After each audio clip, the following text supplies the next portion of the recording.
தினம் இந்த முக்கியமான ஒரு கொலை சம்பவம் தொடர்பான செய்தி பலரிடமும் ஒரு அச்சத்தை ஏற்படுத்திய விடயமாக இருப்பதை காணலாம். எனவே இந்த சிறுவர் ரணத்தை பிரிவில் இருக்கின்ற அதிகாரி ஒருவர் தாக்குதலுக்கு உள்ளாகி சிறுவன் ஒருவன் கொல்லப்பட்ட சம்பவம் ஒன்று பேசுபொருளாக மாறியிருக்கிறது. இன்று தினம் லங்கா தீப பத்திரிகையினுடைய பிரதான தலைப்புகளில் ஒன்றாக அந்த செய்தி வெளியாயிருப்பதை காணலாம். லமா நிவாசி மினிமெருமாக்கு விக்கட் பொல்லக்கின் கசா தருவா மரலா நிவாச பாலிகாவ குழுவே என்பதாக அந்த செய்திக்கு இன்றைய தினம் லங்காதி பத்திரிகை பிரதான தலைப்பெற்றிருப்பதை நாங்கள் காணக்கூடியதாக இருக்கு. இன்றைய தினம் டெய்லி மிரர் பத்திரிகையிலும் அது தொடர்பான செய்திகள் முக்கியமான செய்திகளாக இடம்பெடுத்திருப்பதை காணலாம். அதேபோல இன்றைய தமிழன் பத்திரிகையிலும் தொடர்பான செய்திக்கு இவ்வாறு தலைப்பிடப்படுகிறது. நன்னடத்தை பாடசாலையின் சிறுவன் மர்மமான முறையில் உயிரிழப்பு, மேற்பார்வையாளரான பெண் கைது என்பதாக இன்றைய தினம் அது தொடர்பான செய்தி தமிழன் பத்திரிகையிலும் வெளியாயிருப்பதை நாங்கள் காணக்கூடியதாக இருக்கிறது. எனவே தொடர்பாக நாங்கள் இப்போது விரிவாக பார்க்கலாம்.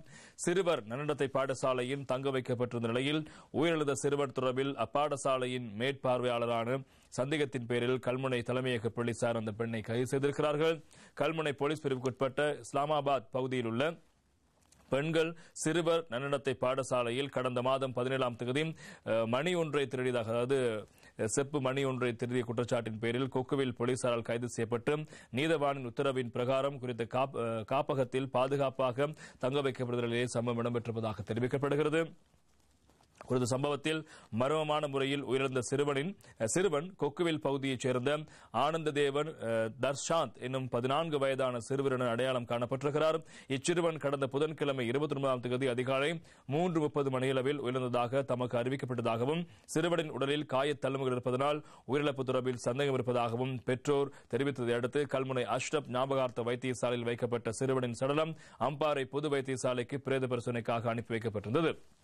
அங்கு சட்ட வைத்திய அதிகாரியின் அறிக்கையின் பிரகாரம் சிறுவனின் உடலில் அடி காயங்கள் காணப்படுவதாகவும் உட்காயங்களினால் உயிரிழப்பு சம்பவித்திருப்பதாகவும் தெரிவிக்கப்பட்டது.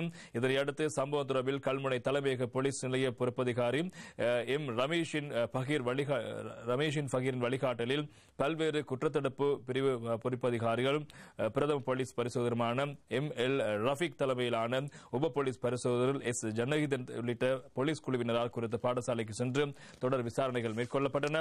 இந்நிலையில் குறித்த சிறுவனை அன்று தாக்கியதாக சந்தேகத்தின் பேரில் 25 வயது மதிக்கத்தக்க பாடசாலையில் கடமையாற்றும் மேற்பார்வையாளரான பெண் ஒருவர் கைது செய்யப்பட்டிருக்கிறார். இவ்வாறு கைதான சந்தேக நபர் சனிக்கிழமை இரவு கல்முனை தலைமையக போலீஸ் நிலையத்துக்கு அழைத்து செல்லப்பட்டு தடுத்து வைக்கப்பட்டு விசாரணைக்கு உட்படுத்தப்பட்டிருக்கின்றார்.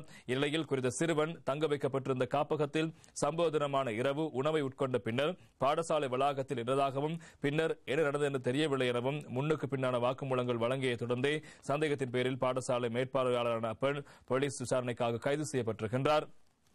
இதேவேளை சந்தேக நபரை ஒரு நாள் விளக்கமறியல் நாளைய தினம் வரை விளக்கமறியல் வைக்குமாறு கல்முனை நீதிமன்ற பதில் நீதவான் A.L. நதீர் உத்தரவிட்டிருக்கின்றார். கைது செய்யப்பட்ட மேற்பார்வையாளர் பெண் நேற்று கல்முனை நீதிமன்றில் பதில் நீதவான் முன்னிலையில் ஆஜர்படுத்தப்பட்ட போது இந்த உத்தரவு பிறப்பிக்கப்பட்டிருக்கிறது. திருகோணமலை உப்புவெளி நித்தியபுரி பிரதான வீதியைச் சேர்ந்த பிரின்சி புலேந்திரன் என்பவரை இவ்வாறு கைது செய்யப்பட்டிருப்பதான செய்திகள் முக்கியமாக இருப்பதை காணலாம். எனவே இவர் ஒரு செப்பு விளக்கு மற்றும் தட்டு ஆகிய இரண்டையும் திருடியதாக அவருக்கு கைது செய்யப்பட்டு விளக்கமறையில் வைக்க உத்தரவு பிறப்பிக்கப்பட்டது. எனவே 14 வயது சிறுவன் என்பதால் அவரை சிறுவர் நன்னடத்தை பாடசாலையில் ஒப்படைக்குமாறு நீதிமன்றம் உத்தரவு பிறப்பித்தது. எனவே இந்த உத்தரவின் பிரகாரம் அவர் ஒப்படைக்கப்பட்ட பின்னர் அங்கு அவர் தும்புத்தடியினுடைய அந்த தும்புத்தடியினால் அவர் கடுமையாக தாக்கப்பட்டிருப்பதாக தெரிவிக்கப்படுகிறது. இந்த சம்பவம் தொடர்பாக இப்போது கேள்விப்பட்ட அங்கிருந்த மக்கள் அந்த சடலத்தோடு அந்த போலீஸ் நிலையத்துக்கு முன்பாக சென்று ஆர்ப்பாட்டத்தை மேற்கொண்டார்கள். எனவே அவருடைய தாயார் கருத்துக்களை முன்வைக்கின்ற போது என்னுடைய பிள்ளை மட்டக்களப்பில் இங்கு கைது செய்யப்பட்ட அல்லது இங்கு தடுத்து வைக்க வேண்டிய என்னுடைய பிள்ளை எதற்காக நீங்கள் கல்முனை வரை கொண்டு சென்றீர்கள்? எனவே இந்த சம்பவம் தொடர்பாக நாங்கள் சும்மா விடப்போவது என்பதாக அவர் தெரிவித்த கருத்துக்கள் முக்கியமாக இருப்பதை காலம் எதிர்வரும் 11ஆம் தேதி அந்த சிறுவனுக்கு 15வது பிறந்தநாள் என்பதும் முக்கியமான விடயமாக இருப்பதை காலம். எனவே குடும்பத்தினர் கதறி அழுகின்ற காட்சிகளை பார்க்கின்ற போதும் கண்ணீர் வராத உள்ளத்திற்கும் கண்ணீர் வரும். எனவே என்ன தவறு செய்தாலும் அவரை தும்புத்தடி அடிக்கின்ற அளவுக்கு எப்படி மனம் கல்லாகி போனது என்பதுதான் மிக முக்கியமான விடயமாக இருக்கிறது. இப்போது கூட ஆசிரியர்களும் அடிக்கின்ற அளவு முழங்கால கீழ் என்று சொல்லப்படுகின்ற அந்த பகுதி அடிக்க வேண்டும் என்பதாக பல்வேறு சட்டங்களும் மனித உரிமை சட்டங்களும் வந்திருக்கின்றன. இருந்த போதிலும் இவ்வாறு நீதிமன்றத்தினால் நன்னடத்தைக்காக வைக்கப்பட்ட அந்த சிறுவன் மீது இவ்வாறு தாக்குதல் மேற்கொண்ட சம்பவமானது இப்போது பல பகுதிகளிலும் பெரும் எதிர்ப்பை வெளிப்படுத்தியிருக்கின்ற மிக முக்கியமான விடயமாக இருப்பதை காரணம். இது தொடர்பான விசாரணைகளை தற்போது போலீசார் மேற்கொண்டிருக்கிறார்கள். இந்த சம்பவத்தில் அந்த சந்தேகத்துக்கிடமான பெண் நிர்வாகி இப்போது கைது செய்யப்பட்டு நாளைய தினம் வரை விளக்கமறையில் வைக்கப்பட்ட சம்பவங்களும் முக்கியமான செய்திகளாக இருப்பதை நாங்கள் காணலாம்.